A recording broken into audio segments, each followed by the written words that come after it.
Good evening and welcome to Dhammadina Center in Joshua Tree, California.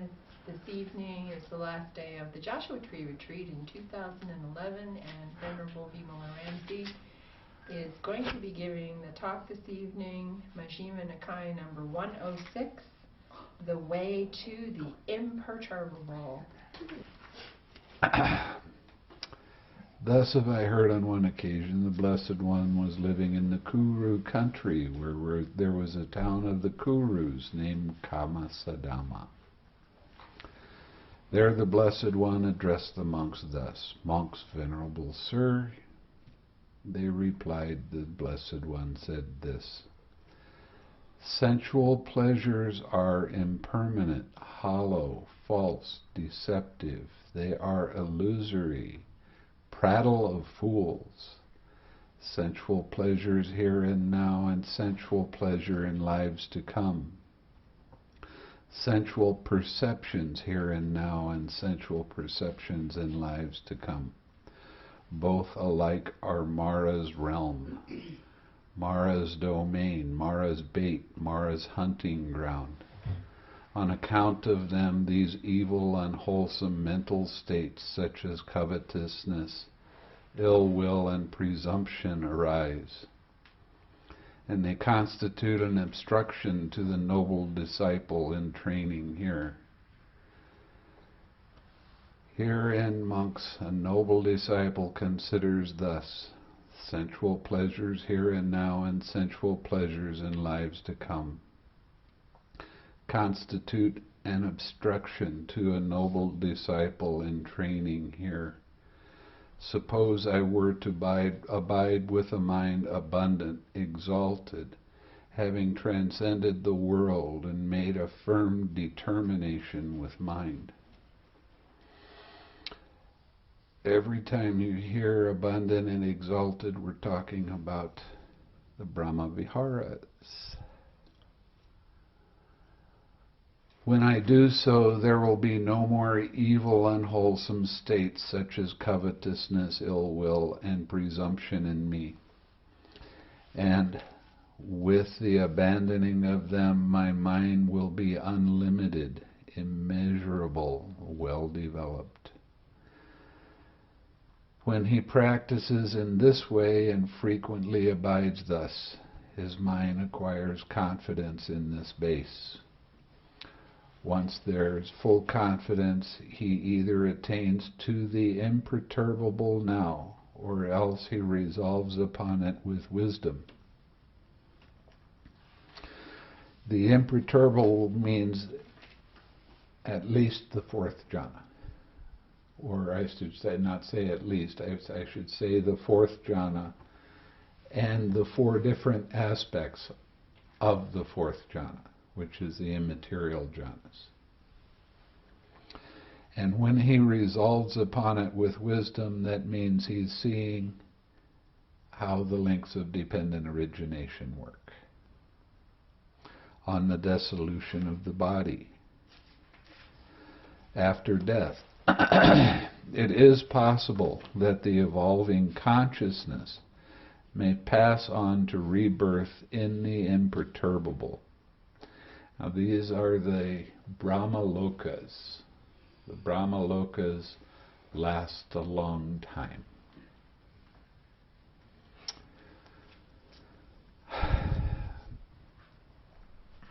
There's two measurements of time that the Buddha talks about. An Āneñjasappāya. An Āneñjasappāya is just when the earth or the universe starts expanding until it stops. That's one Āneñjasappāya. I've seen in commentaries where they tried to give that in years, and of course it is a commentary, so who knows how accurate it really is. But they say that it's in the number of Earth years, it's 10 to the 160th power. In other words, 160 zeros behind 10. That's how many years it lasts.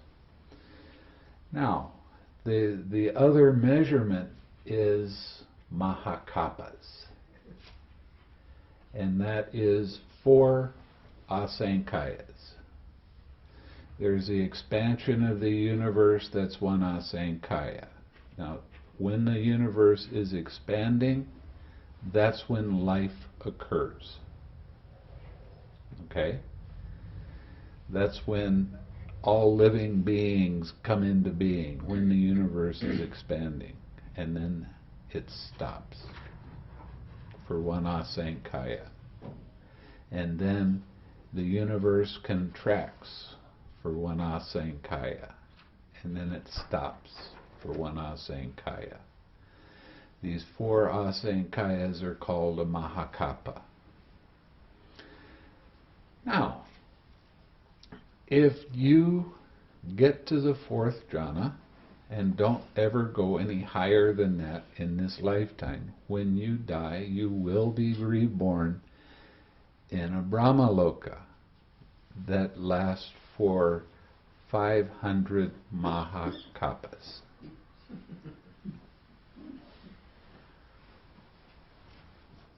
So, and you have to remember that the Brahmalokas are what you would call a heavenly realm. Now, a person that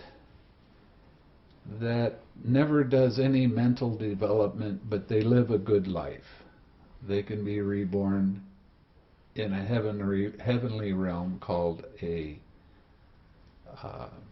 Deva Loka.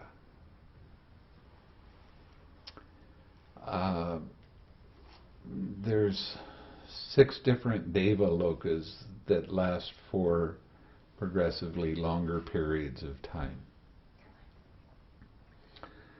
But they don't even come close to the Mahakapa.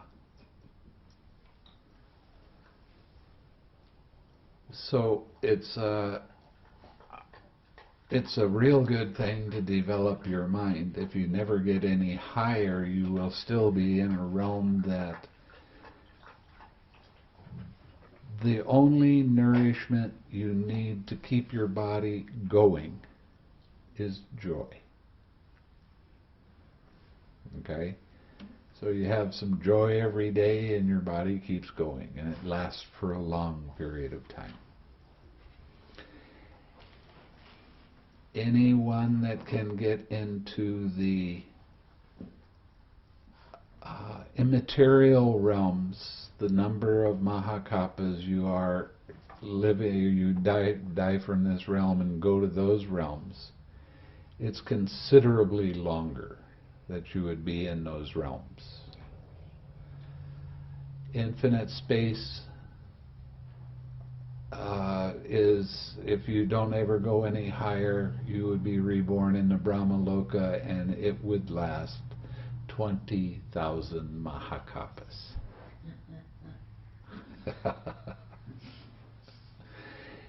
If you get into infinite consciousness and you don't go any higher and you die from this realm, you will be reborn in a Brahmaloka that lasts for 40,000 kapas. If you experience nothingness, you would die and be reborn in a realm that lasts for 60,000 mahakapas.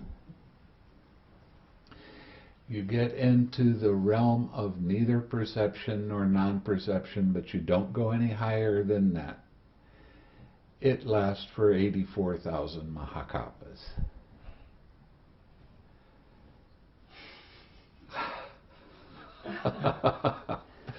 Do you see what I'm teaching?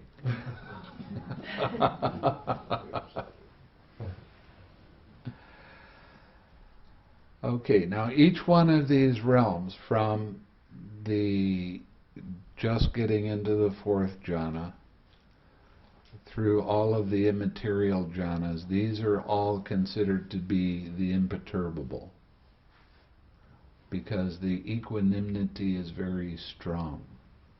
Your mind doesn't get so caught up. and you're What brings back to human? What? What brings back to human life? You burn off the karma. Then whatever your past karma is takes you to other realms, wherever that happens to be.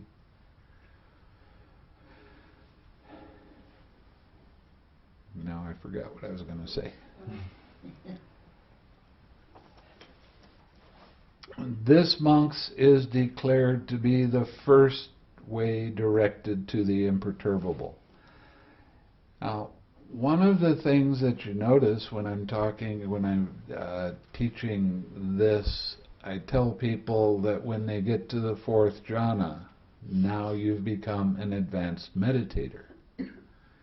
Why have you become an advanced meditator? Your mind is manageable, wieldy. Your mind is when you're in the fourth jhana, your mind is not perturbed at all. When you lose your mindfulness, then you have the hindrances to work with. But the hindrances, by this time, you understand what you're doing. So the levels of jhana are levels of understanding. Once you get to the fourth jhana, you hear some of the suttas that I'm giving you, and you'll understand the whole thing. It's really amazing. If I tried to give this to you when you were in the lower jhanas, then the understanding just wouldn't be there. Your experience has to be deeper for you to get real, true understanding. And of course, what I'm teaching you is samatha vipassana. I'm teaching you serenity and insight yoked together. If you have a bullock cart and one of the bulls is kind of lazy, then you wind up going in a circle. You won't go straight. Or if the other one is lazy, then you go in a circle going the other way. They need to be pulling equally to go straight through to Nibbāna. This is something that the people that practice straight vipassana really don't understand very well. You need to have a mind that's very serene, very collected, in order to attain Nibbāna. So, this is the way that the first way directed to the imperturbable. Again, monks, a noble disciple considers thus: there are sensual pleasures here and now and sensual pleasures in lives to come. Sensual perceptions here and now and sensual perception in lives to come. Whatever material form there is, all material form is of the four great elements, and the material derived from these four great elements. When he practices in this way and frequently abides thus, his mind acquires confidence in this base. Once there is full confidence, he either attains to the imperturbable now, or else he resolves upon it with wisdom.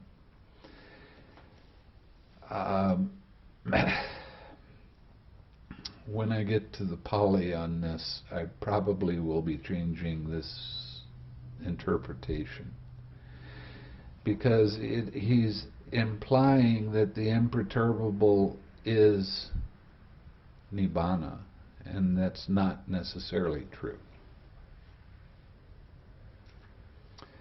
And so we have to kind of work with this a little bit more. On the dissolution of the body after death, it is possible that the evolving consciousness may pass on to rebirth in the imperturbable.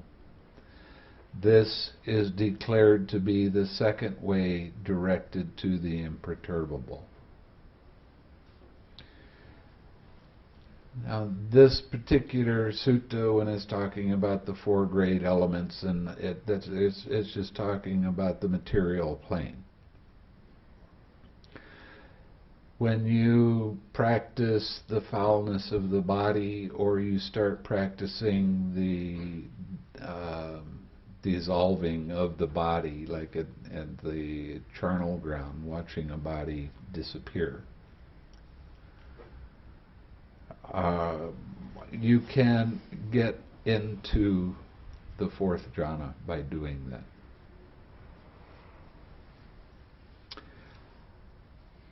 It takes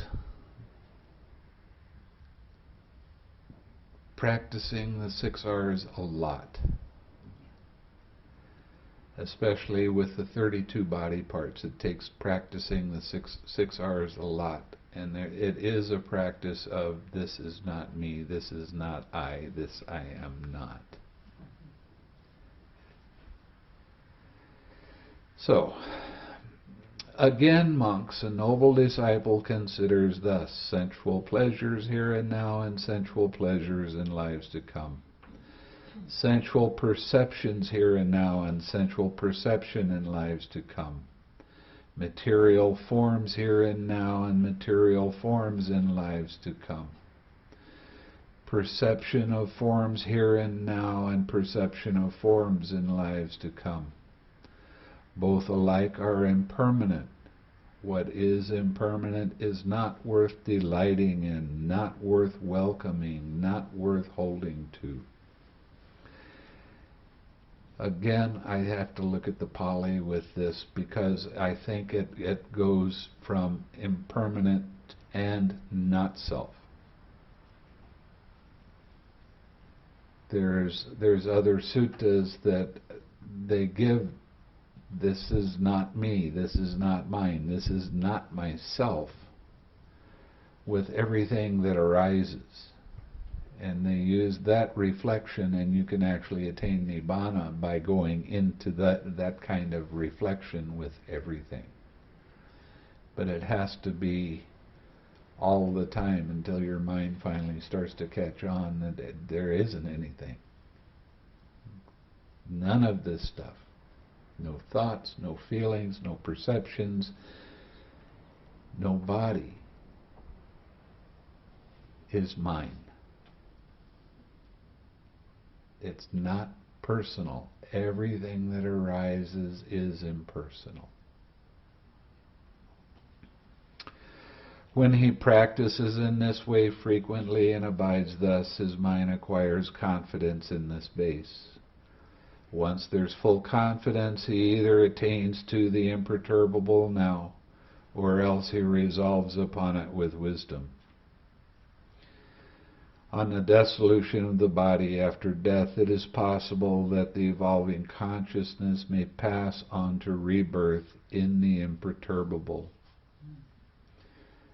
This, monks, is declared to be the third way directed to the imperturbable. Again, monks, a noble disciple considers thus sensual pleasures here and now and sensual pleasures in lives to come. Sensual perceptions here and now and sensual perception in lives to come. Material forms here and now and material forms in lives to come. Perceptions of form here and now and perceptions of form in lives to come. Perception of the imperturbable. All are perceptions. They're all being named. Where these perceptions cease without remainder, that is peaceful, that is sublime, namely the base of nothingness. And some of you have been talking about getting into that very quiet thing, and there's no perception. There's nothing to see. There's nothing to name. It's just this exquisite relief. When he practices in this way and frequently abides thus, his mind acquires confidence in this base. Once there's full confidence, he either attains to the base of nothingness now, or else he resolves upon it with wisdom. On the dissolution of the body after death, it is possible that the evolving consciousness may pass on to rebirth in the base of nothingness. This, monks, is declared to be the first way directed to the base of nothingness. Question there. Yeah. So he resolves upon to go into it with wisdom. How do you do that? Seeing dependent origination. Anything else? Okay.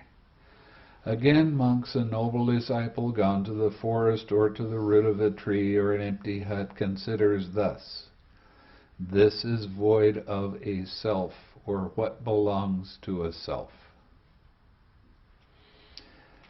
When he practices in this way and frequently abides thus, his mind acquires confidence in this base. Once there's full confidence, he either attains to the base of nothingness now, or else he resolves upon it with wisdom. On the dissolution of the body after death, it is possible that the evolving consciousness may pass on to rebirth in the base of nothingness.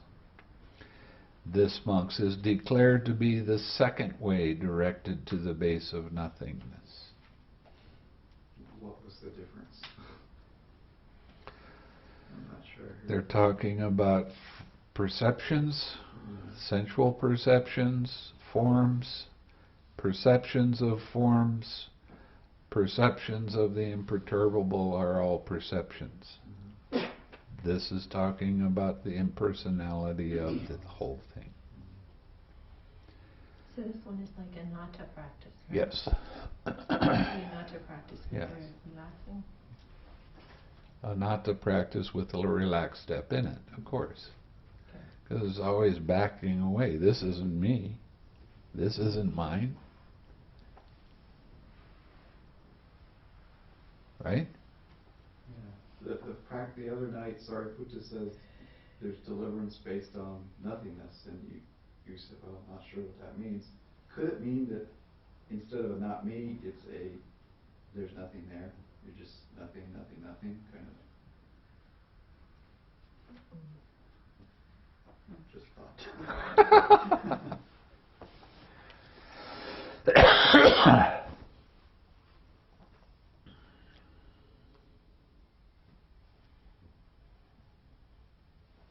It would be just a twisted See, the thing way to is, look at it. anybody who gets into any jhāna has the potential to attain Nibbāna. But what will happen is you come out of a jhāna and immediately your mind goes to the cessation of perception, feeling, and consciousness. And then when you come out of that, you will see the links of dependent origination. You might not necessarily recognize them as each individual one, but you will see it arise and pass away. And you'll see how this doesn't arise, that won't arise. And you'll see that and recognize it that way. And then there are no more conditions when there's no more ignorance. That's the unconditioned state. There's no perceptions, there's no feeling, there is no consciousness. It's not nothing. Yeah. There is something there, but it's unconditioned. So how do you talk about it? The only way we know how to talk about these things is with conditioned speech and conditioned thoughts.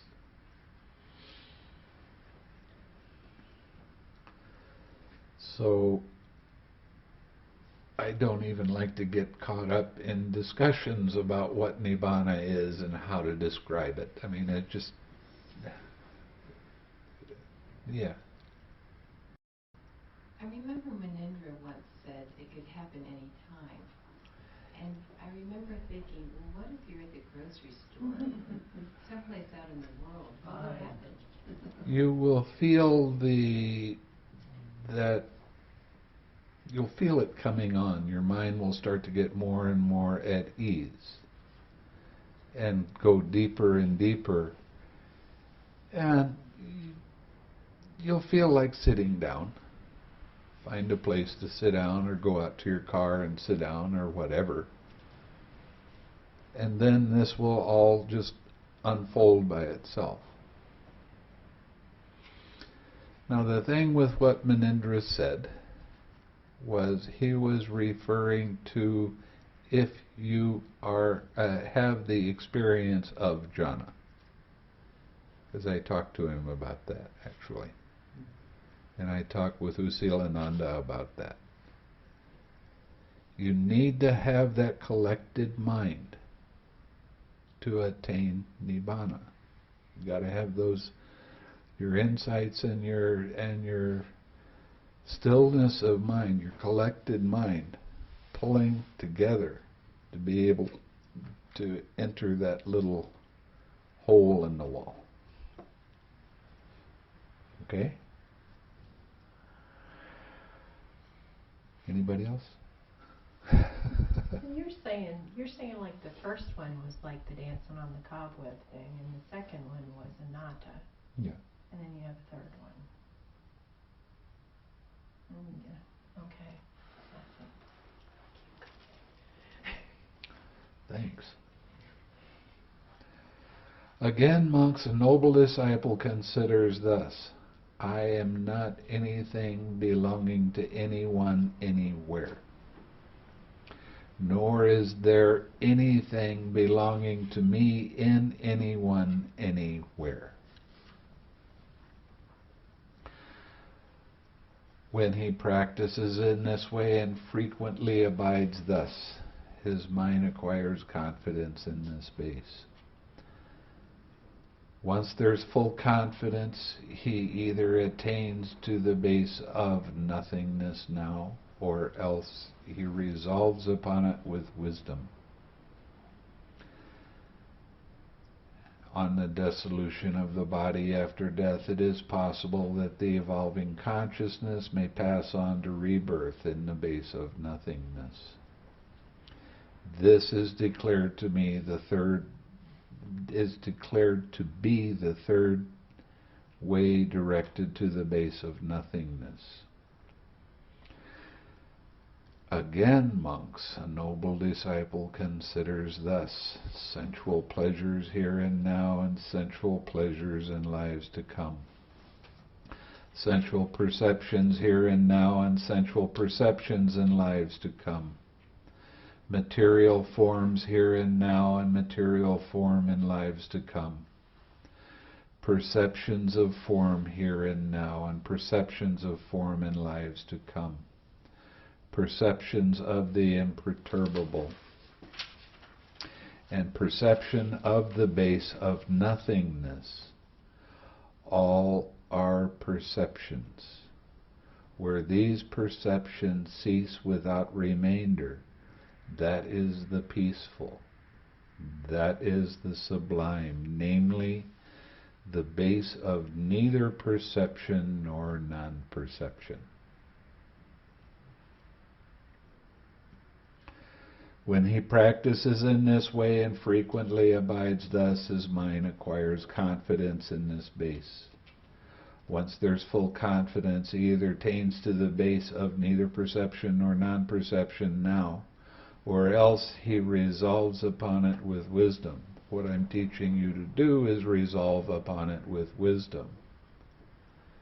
So you see tiny little things coming up, and you can recognize and the first stages of neither perception nor non-perception is like being asleep, but being aware at the same time. As you become familiar with it, you become familiar with the subtleness of it. And then you can see little tiny vibrations. How do you describe this stuff?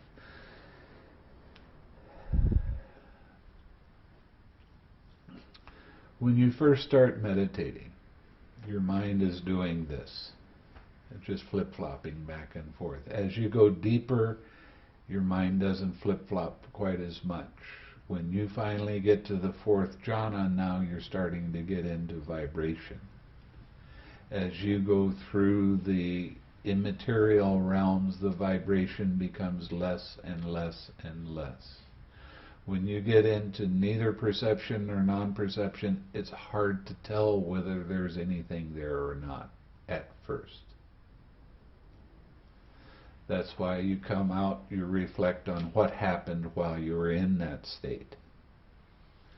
But as you become more familiar with that state, it gets easier to see when those disturbances that you reflected on, when they start to arise, and you back off and relax, back off and relax.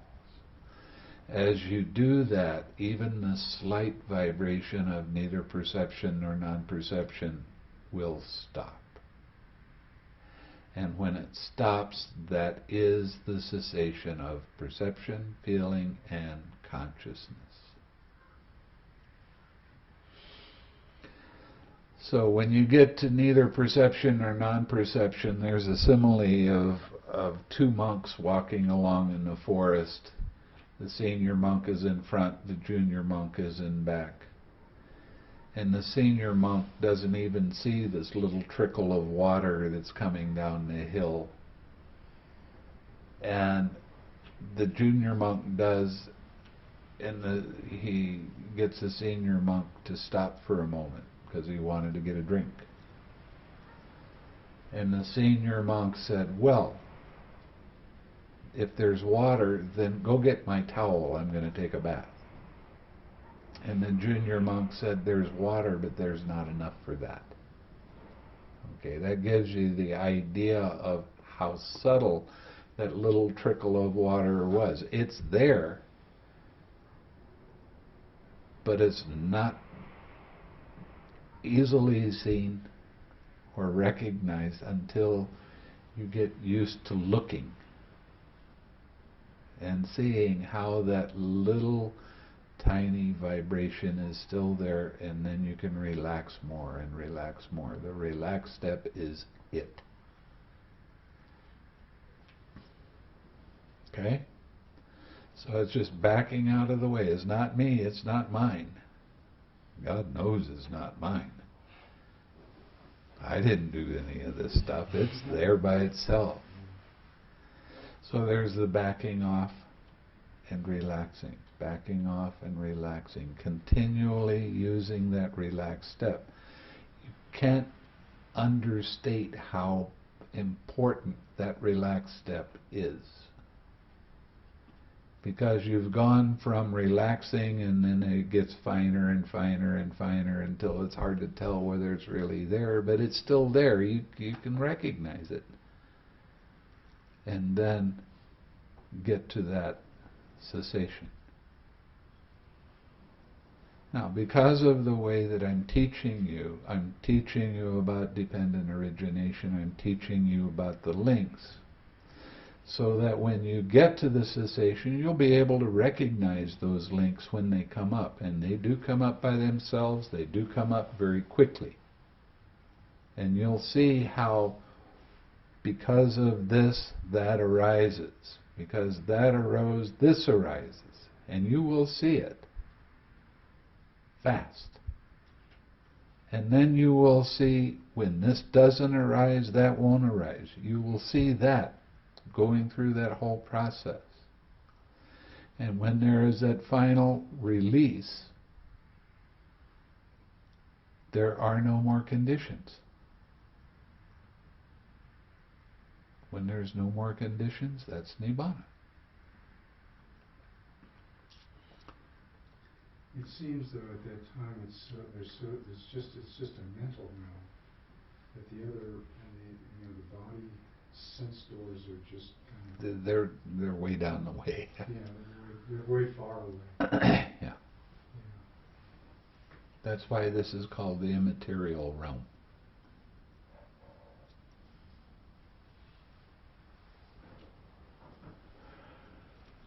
So when you get out of that state, you won't be in it very long. But what is time? When you get out of that state, every cell in your body is going to go whoopee on you. There's such relief seeing things as it actually is. This is how this process works, and there is no self anywhere even close to that. So you see this, and there's such relief in seeing it and knowing that that's the truth. That's when Nibbāna occurs. So the whole thing with the Buddha's teaching is you're teaching yourself by direct experience how this works. And you're able to see the finest, tiniest little thing, like a consciousness arise, or a formation arise. You'll be able to see it. Back off and relax, back off and relax. And when you do that enough, then Nibbāna occurs. Now think about the Buddha. Was it this retreat or last retreat that I wrote? I went through the whole process of how the Buddha taught himself all of the different links. You did part of it this retreat. Okay. So he didn't attain Nibbāna right then. Why? Because that was in the thinking realm. He had to realize it.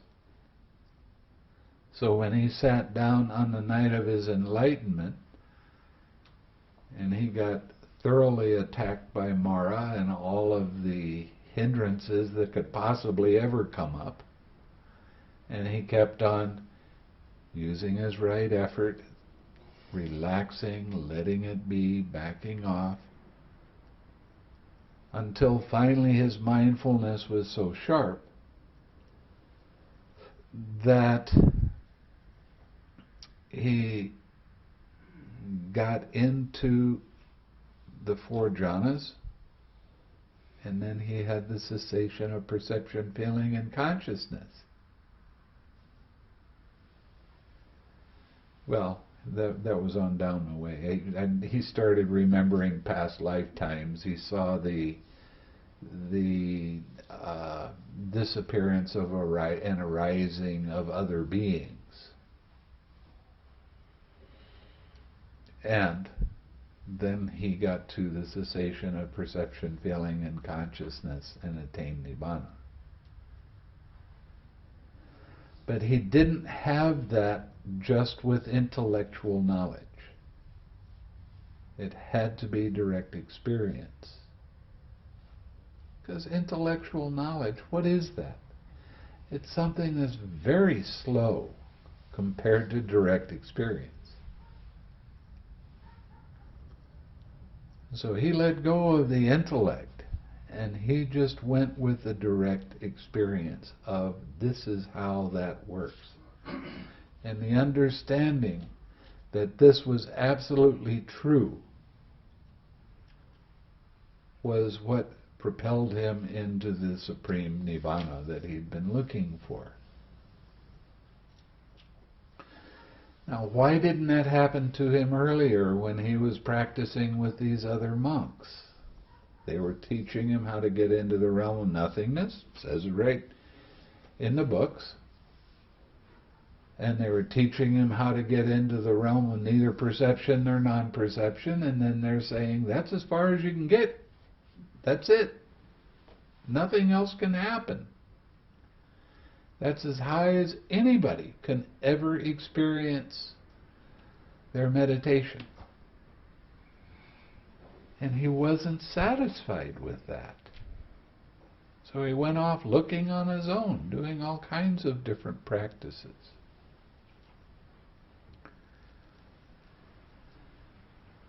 When he cut down his food so much that he became nothing but a skeleton, and he decided, he knew now somebody else might be able to go this far with this kind of austerity. But nobody can go any further than this because they would die. I haven't attained Nibbāna. There's something that I'm missing. And he did that with all of the different practices, like holding his breath and all of this sort of things. So he started taking food, going, well, that didn't work, so he started eating and getting some energy back into his body, and the 5 ascetics that were taking care of him said, you've given up the path, you're becoming luxurious. And he needed that, because he needed to be alone where there wasn't anybody else disturbing him.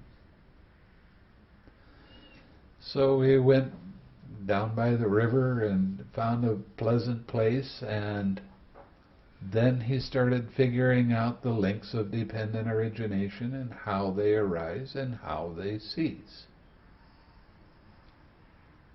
Then he started practicing pretty much like you're doing right now. The thing that was so amazing about him was he saw all of his attachments. And he was able to let them go. Attachments are weird things. One tiny little attachment to wanting to see something or have something happen the way you want it to happen,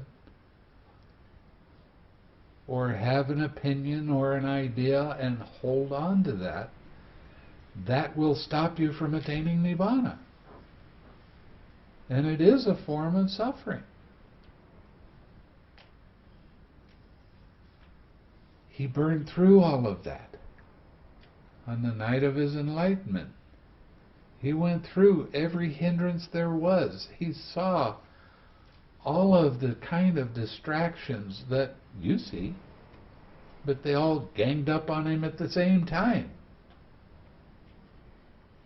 But his mindfulness was such, and his patience was such, that he kept on using his right effort, letting go of the unwholesome, letting it be, relaxing, bringing up a wholesome, and staying with the wholesome, sometimes just for a brief moment before his mind got distracted again. This lesson in patience that he had, it's a magnificent lesson. Now you should hear how some people, they start getting deep in their practice and come running to me and say, my mind's jumping all over the place. It's going here, it's going there, it's doing this, it's doing that. And I sit there and I go, yeah, okay. Are you practicing right effort? Are you practicing a 6 R's? Yeah, but it's not helping. Well, you want it to do something? Are we looking for something to happen in the way we want it to happen? Yeah.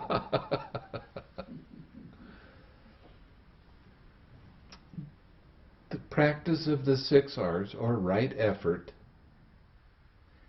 is not to control anything. You can't use it as a stick to beat things away because you don't like what's happening in the present moment.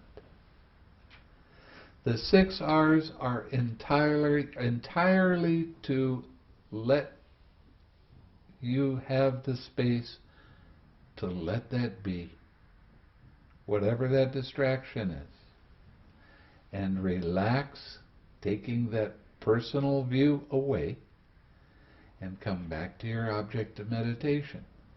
It's not to stop anything.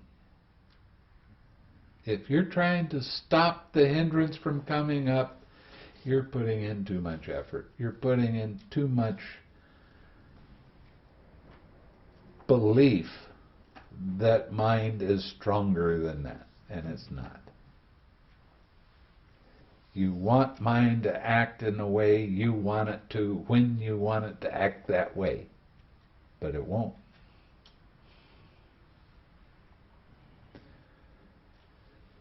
Yeah, but I have this restlessness. Okay. So, it's okay. Restlessness is your friend. It's your teacher. It's showing you trying too hard. Back off a little bit. Don't put more effort in to try to control it. Doesn't work. Right? Everybody here is shaking their head. Yeah, you should get a shot of that.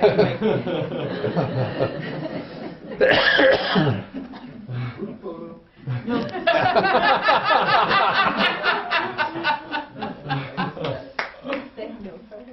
No, group photo. Group photo.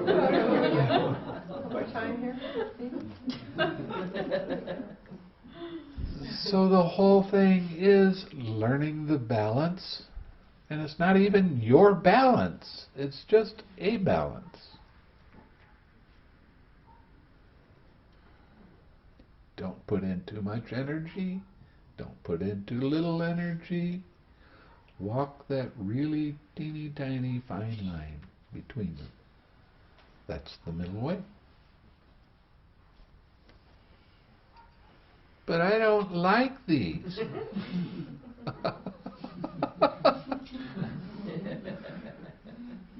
So what do I tell you? Might as well laugh, because what else can you do? Mind is crazy. And it's okay to be crazy. We're all crazy.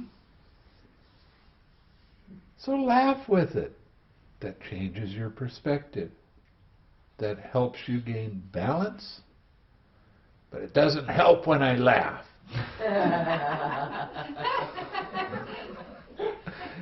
What does that do to me? That makes me laugh. You have to drop that expectation.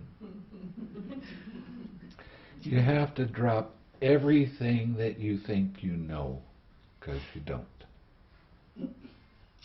You want to, but you don't know. So why pretend? Why project? Why long for something to happen? You don't know what's going to happen or how anyway.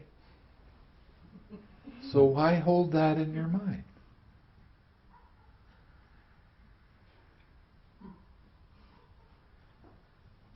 But I want it. Yeah? Okay. Keep wanting it. Keep coming to the retreats.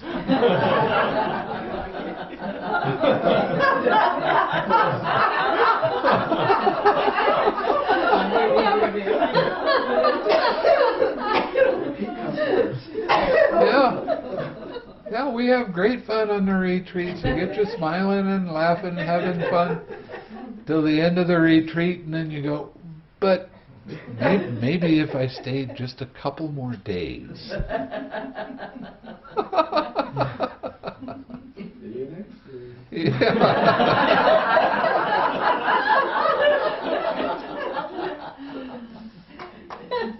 It just takes one tiny thought like that.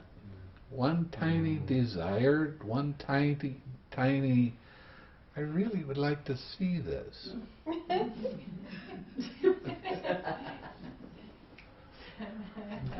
You'll get to see over and over and over again till you let go of that desire. There is nothing. Let it be nothing. Let nature handle this by itself. Don't look forward to anything. Don't expect anything. Be happy now. That's what the Buddha was after. Now the thing with the meditation that I've been showing you is it gives you huge amounts of merit. Absolutely huge amounts.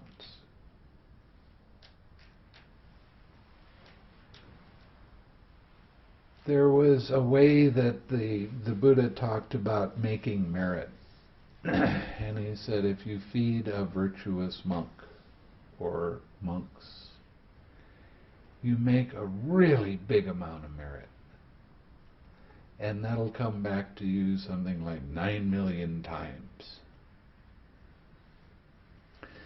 If you take refuge in the Buddha, Dhamma, and Sangha, you make more merit than that. Take and keep the 5 precepts without breaking them, you make more merit than that. One thought moment of loving kindness is more merit than these other things. Seeing dependent origination as it actually works is the highest amount of merit that you can get. So one thought moment of loving kindness, how many thought moments of loving kindness have you had just on this retreat?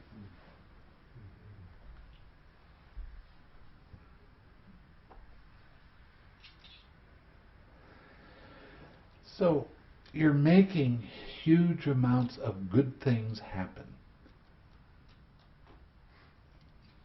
And the more uplifted you can keep your mind, the happier you become, the easier it is to see how all of this stuff is interconnected, intertwined. And all along the way of this path, you're learning that the hindrances are something that really do help you. They're showing you where your attachment is. They're showing you how to let go of that belief in a self. That permanent idea that I'm there no matter what.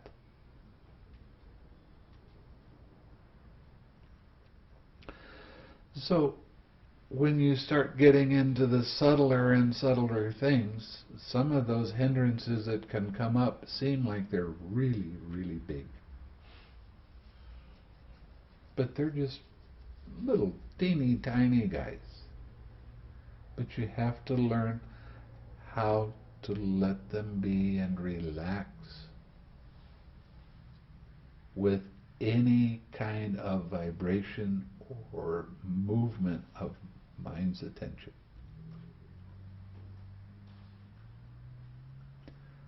Let it be and relax. Let it be and relax. And this is something that you can practice in your daily activities. Your mind grabs onto something and says, I don't like this. Or, I do like it. I want more of this. This is good stuff. You have to be able to recognize that that's what your mind is doing.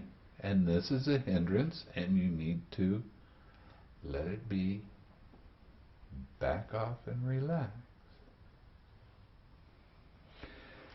You can use any of the jhāna states during your daily activities. Somebody calls you on the phone, You can make that the telephone your key. Now I'm going to start practicing getting into joy.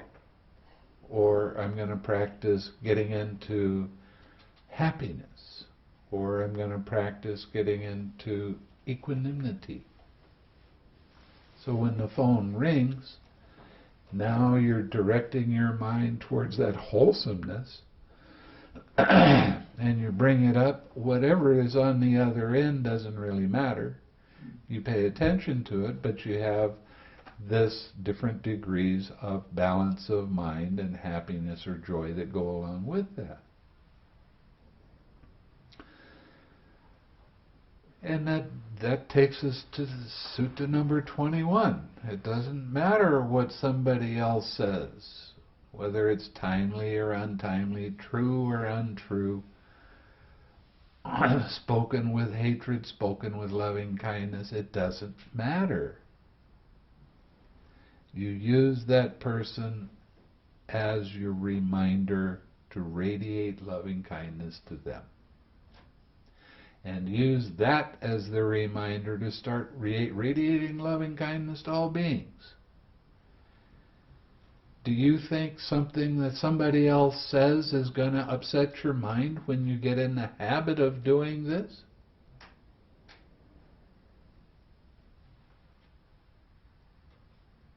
And the Buddha was pretty particular about this. I mean, he said if there's a couple bandits that come along and start ripping off your limbs with a two-handed saw, if you hold one thought of dissatisfaction, you're not following his way. Now think about that. That's pretty radical. But one thought of dissatisfaction because somebody said this and I don't like it, you're not following what the Buddha says. And it can be scary because you have to change. You have to change some of your opinions and some of your ideas about the way the world actually is.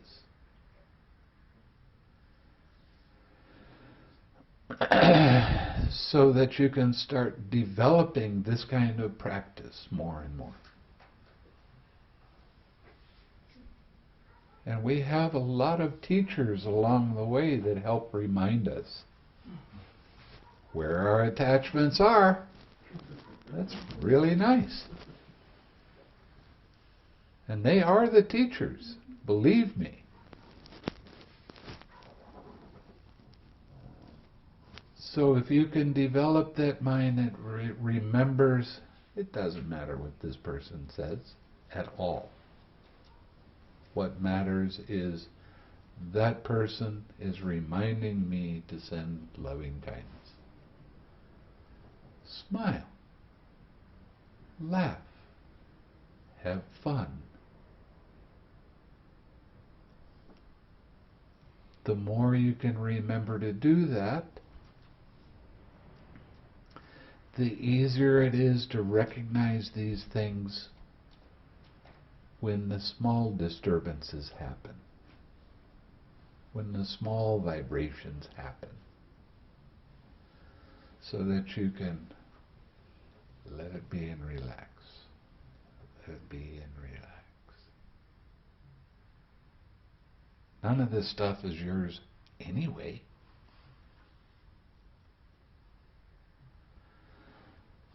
So, one of the things that draws me to this path is that it is never, ever boring. There's always another thing to learn. You learn where your attachments are. You learn how you want the world to be and that attachment. So there's always these lessons of let it be and relax, let it be and relax. Radiate that loving kindness when it's appropriate.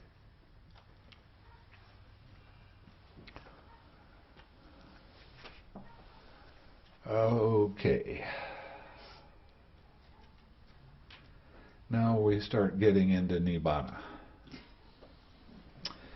When this was said, the Venerable Ananda said to the Blessed One, Venerable Sir, here a monk is practicing thus. It might not be and it might not be mine.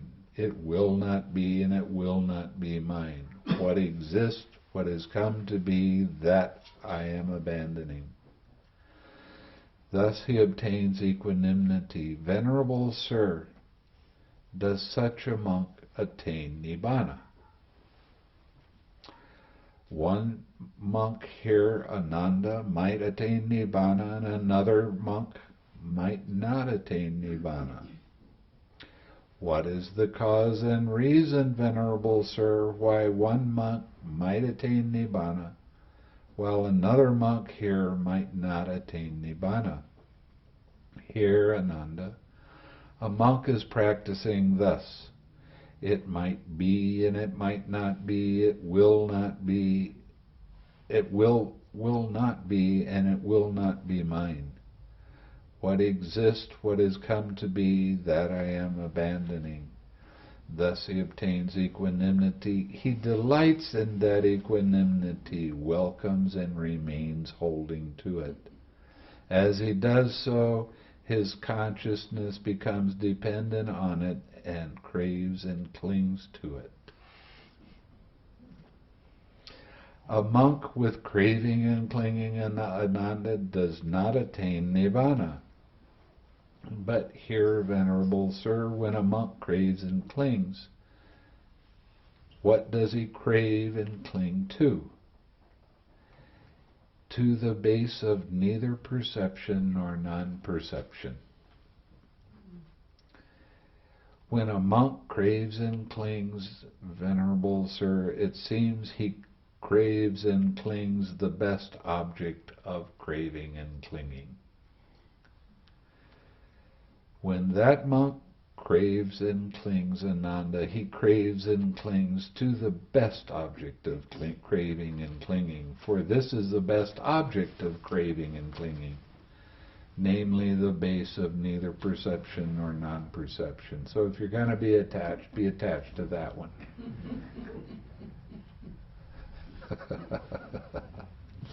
Here, Ananda, a monk is practicing thus.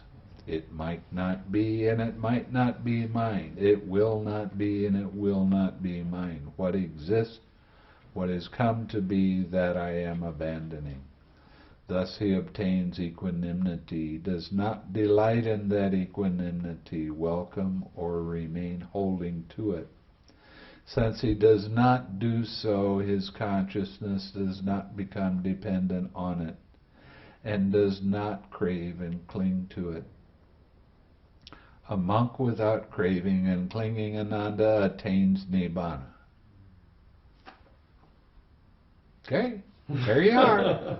That's what I've been saying. Do that tonight.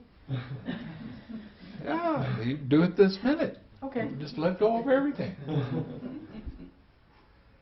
It is wonderful, Venerable Sir. It is marvelous. I always like to read that because my birth name is Marvel.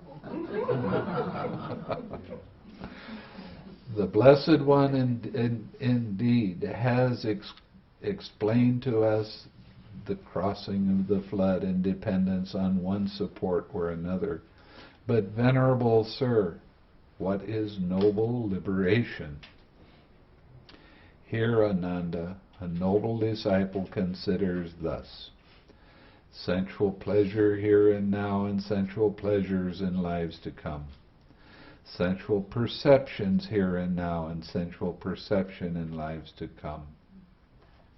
Material forms here and now and material forms in lives to come. Perceptions of forms here and now and perception of forms in lives to come. Perceptions of the imperturbable, perceptions of the base of nothingness, perceptions of the base of neither perception nor non-perception. This is identity as far as identity extends. This is the deathless, namely the liberation of mind through not craving and clinging. Thus, Ananda, I have taught the way directed to the imperturbable. I have taught the way directed to the base of nothingness. I have taught the way directed to the base of neither perception nor non-perception. I have taught the crossing of the flood independent upon one support or another. I have taught noble liberation. What should be done for his disciples out of compassion by a teacher who seeks their welfare and has compassion for them? That I have done for you, Ananda. There are these roots of trees, these empty huts. Meditate, Ananda, do not delay, or else you'll regret it later. This is our instruction to you. That is what the Blessed One said. The Venerable Ananda was satisfied and delighted in the Blessed One's words. Then he went to the one of those roots of trees or empty huts, and he started to meditate without delay. There are these empty seats.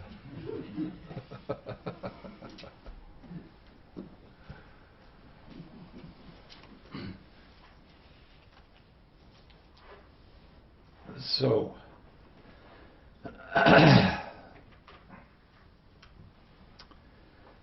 the thing with mindfulness, the function of mindfulness is to remember.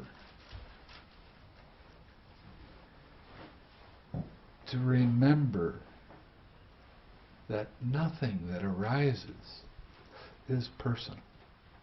Nothing. So you allow it to be and back off. You allow it to be and relax. That is the 6 R's.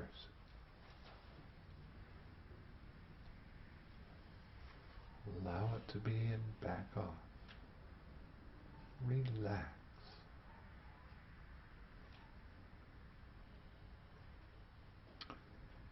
I don't know how to say it any other way.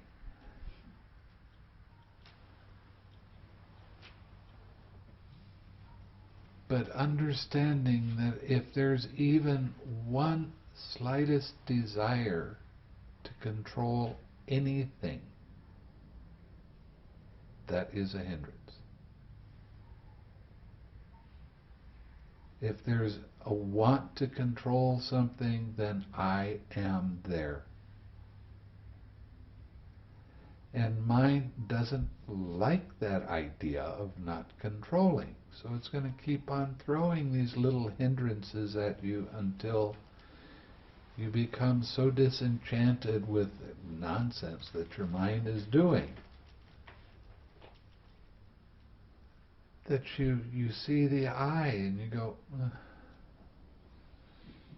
And forms. It's just more of the same stuff. So what another thing I wanted to talk with you about is by getting off the retreat, what you can expect to happen is your mind is not going to go as deep as it is right now. You're going to have a dip, and if you keep your practice going every day, at least an hour, 2 is better, 3 is better, depending on your time.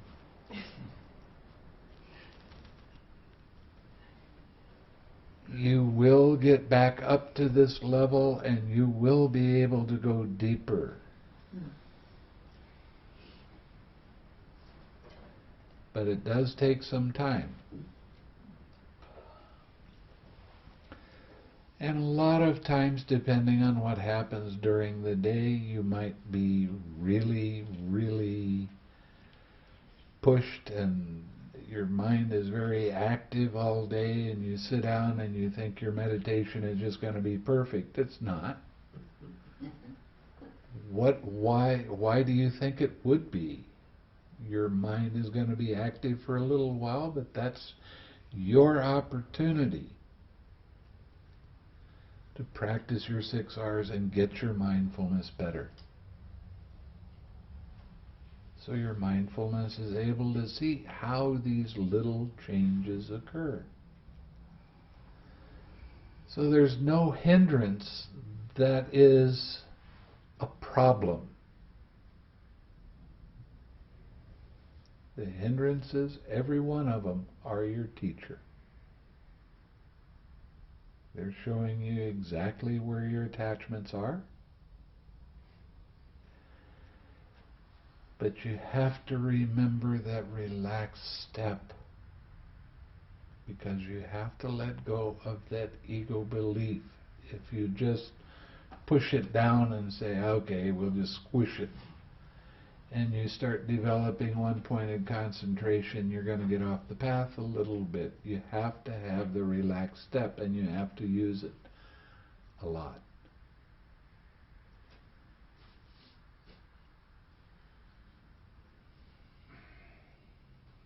Remember, during your daily activities, you can practice your 6 R's, but also practice getting into these other levels of concentration, of collectedness. Excuse me.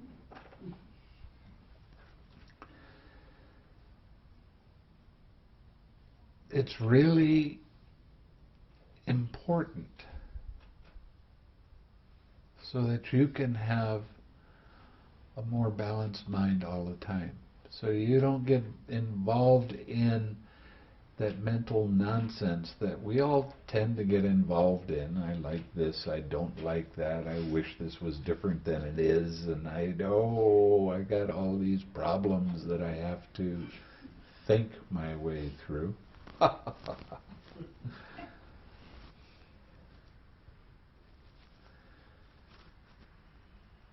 This is loving acceptance of the present moment. Loving acceptance. If there's pain in the present moment, so what? It's pain. Love it.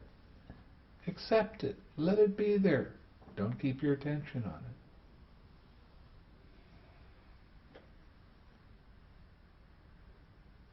Keeping that kind of mindfulness going all day is what this practice is about. Life is meditation. Meditation is life. The more times you can remember that, the easier everything becomes.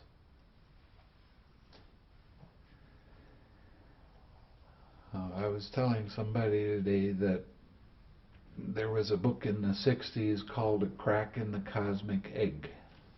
I put a crack in all of your cosmic eggs. That's my job. Now, you want to get out of that eggshell? You got to work. Break it away. Break away those old habitual tendencies, all those old emotional things that come up, all of the hindrances that arise. See them for what they are. It's just more grist for the mill. Let it go. Relax into it. Lovingly accept it.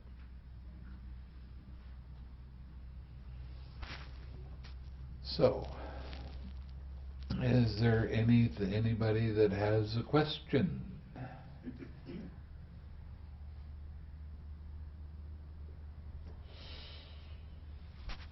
Okay. I've asked you this question in a different way before. It has to do with the bases, the 4 bases. You said that the bases are aspects of the 4th jhāna. Yeah. And so, and that's why they're not called jhanas, but why are they called bases? And the only other place that base is used is the 6-fold base. So is this like another, whatever a base is this a base? You can call it a realm. Okay. But you have to understand that the translator is going to he gets caught by the formulas, and he decides the first time that this comes up, he decides the right word to use, and it seems right to him. Yeah. So he uses base, and any time this formula comes up, he uses the same formula over and over again. So if I can think of it in terms of realm. Yes. But in that sense too, I could think of the sixfold realm. No, they are bases.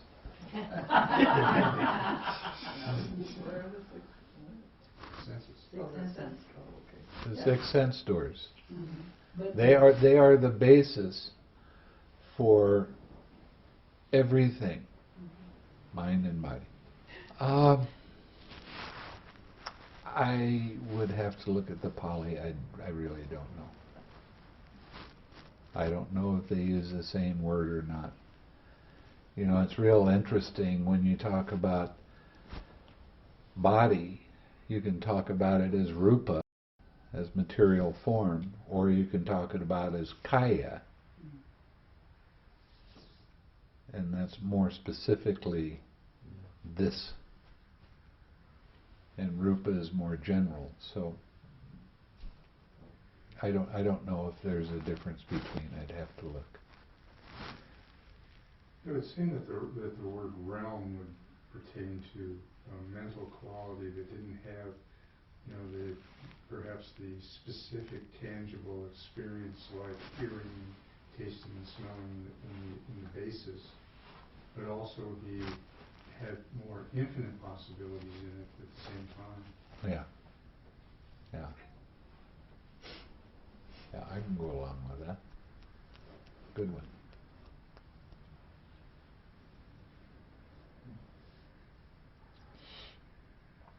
Maybe next year I'll have a few more suttas done so I can be more educated. Okay, let's share some merit. May suffering ones be suffering free, and the fear-struck fearless be. May the grieving shed all grief, and may all beings find relief. May all beings share this merit that we've thus acquired for the acquisition of all kinds of happiness. May beings inhabiting space and earth, devas and nagas of mighty power, share this merit of ours. May they long protect the Buddhist dispensation. Sadhu, sadhu,